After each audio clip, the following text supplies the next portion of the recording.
Um, Psychedelic therapy results. And now we're going to move on to the broader question of how does this all work?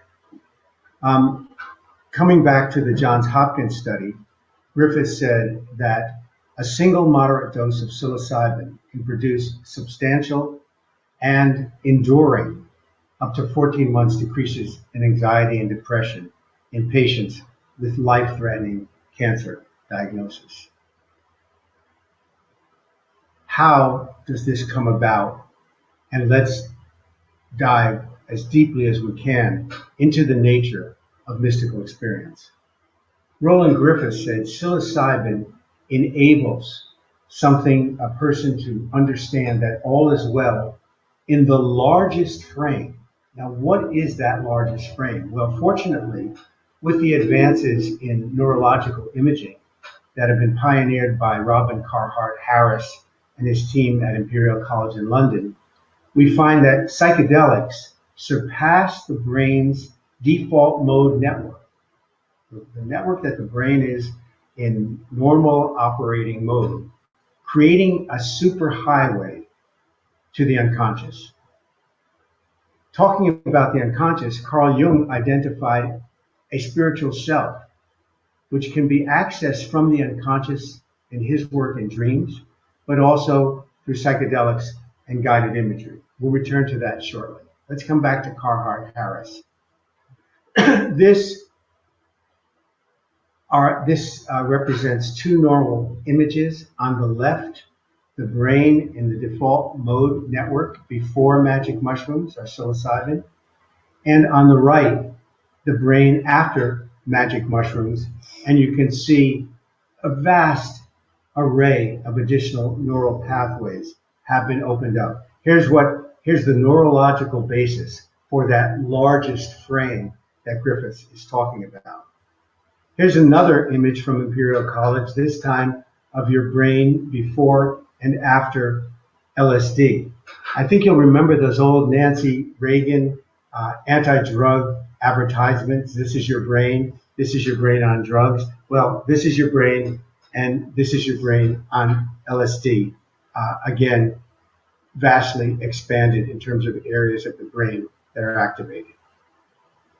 Stanislav Grof, who in our humble opinion is the most brilliant mind writing, living, researching psychedelics, and I encourage all of you to look into his 2-volume opus, The Way of the Psychonaut, which covers 60 years of his work and research. After guiding more than 3,000 LSD sessions, Grof concluded, I see consciousness and the human psyche as expressions and reflections of a cosmic intelligence that permeates the entire universe and all of existence. We're not just highly evolved animals with biological computers embedded inside our skulls. We are also fields of consciousness without limits, transcending time, space, matter, and linear causality. What are the implications of this for therapy? Well, Grof says that entering these states, these holotropic, these transpersonal, these mystical states, activates an inner self-healing intelligence, that spiritual self that Jung talked about, which automatically guides the process to unconscious material that has a strong emotional charge and is close to the threshold of consciousness. It then spontaneously brings this material to the surface for processing, and this is what Julie found in her work with guided imagery. This is from Grof, The Way of the Psychonaut, 2019. Let's look at this more closely in terms of where this goes related to work with cancer patients, with advanced stage cancers.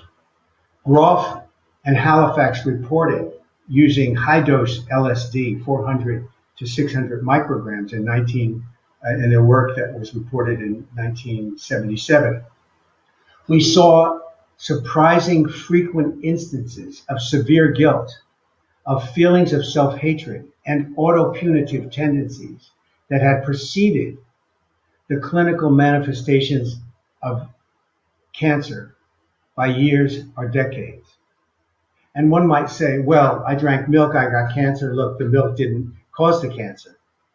But the suggestion here is that these negative feelings are a direct cause, are more poignantly confirmed in the reports of the clients in these sessions, who said, and Grof and Halifax say, it was not infrequent that cancer patients in their LSD sessions saw a direct link between such tendencies with themselves and their malignancies.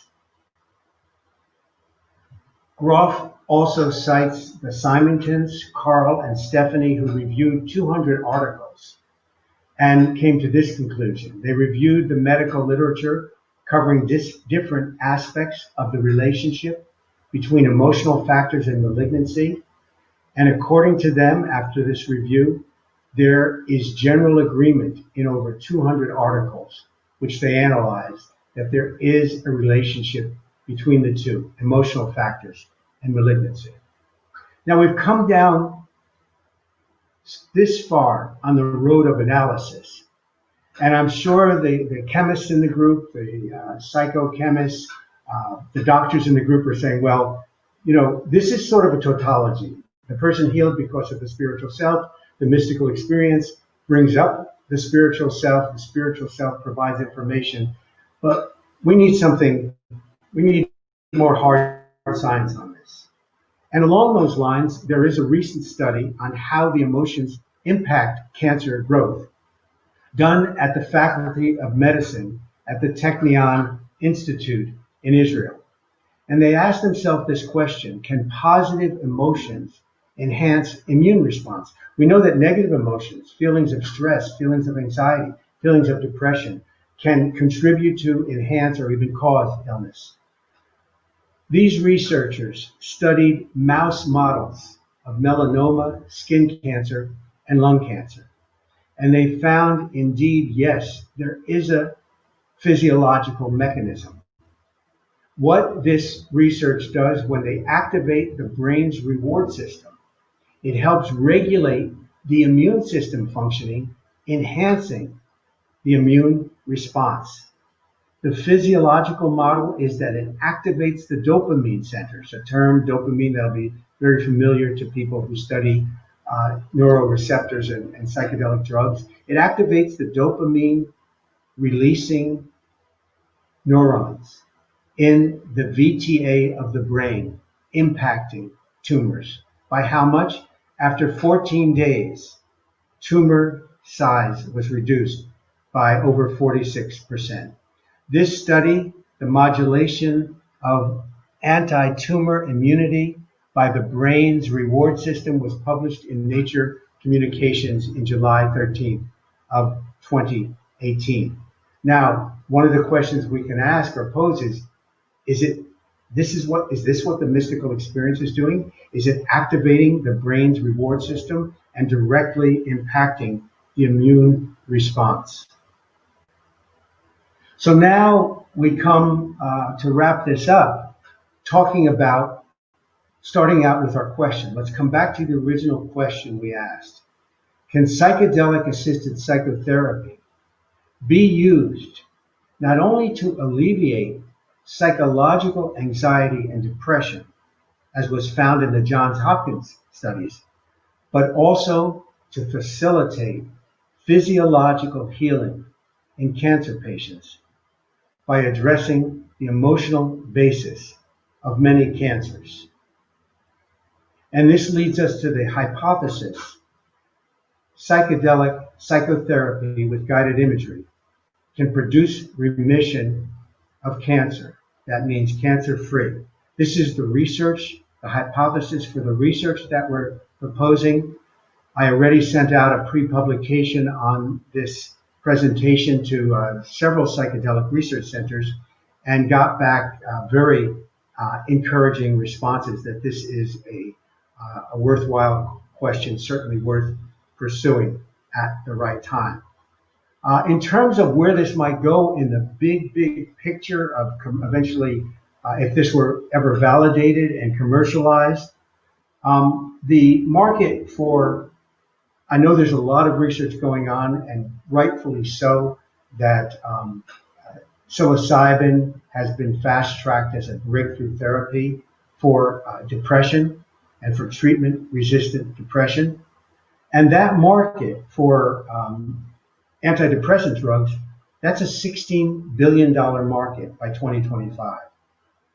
However, for those of you who are looking to where can psychedelics make additional medical impact, the oncology drug market is a $400 billion market by 2027. In other words, it's 20 times larger than the very important market for using psychedelics to relieve depression. I mean, there's 300 million people with depression worldwide, and it's a very significant phenomena, sometimes leading to suicide. In terms of the methodological issues that would need to be addressed to validate and explore this hypothesis, we need to control for and look at expectancy effect among participants. If people know or believe they're getting a psychedelic, it may in and of itself have an impact, and that would be fine, but that has to be taken into account for. What about the halo effects in the Johns Hopkins research? By halo effect, we mean that where the researcher believes that the patient is going to achieve something or should achieve something, and they read more positive results into the data than are actually there. Or their very presence encourages the participant to improve. What about the therapist effects in both Johns Hopkins and Julie Brown's work? Well, this is important too. What are the factors of voice, setting, guiding skills, and of course, trust? For those of you interested in pursuing or learning about guided imagery, we've put up 4 resources here. One, the classic by Shakti Gawain, Creative Visualization. This is, in 2016, the 40th anniversary publication of this classic. There's Virginia Thompson's The Beginner's Handbook to the Art of Guided Imagery, and 2 books by doctors, Dr. Michael Samuels, Healing with the Mind's Eye, and Gerald Epstein, Healing Visualizations. For those of you who'd like to stay in touch with us and follow our work, our website is psychedelicgospels.com.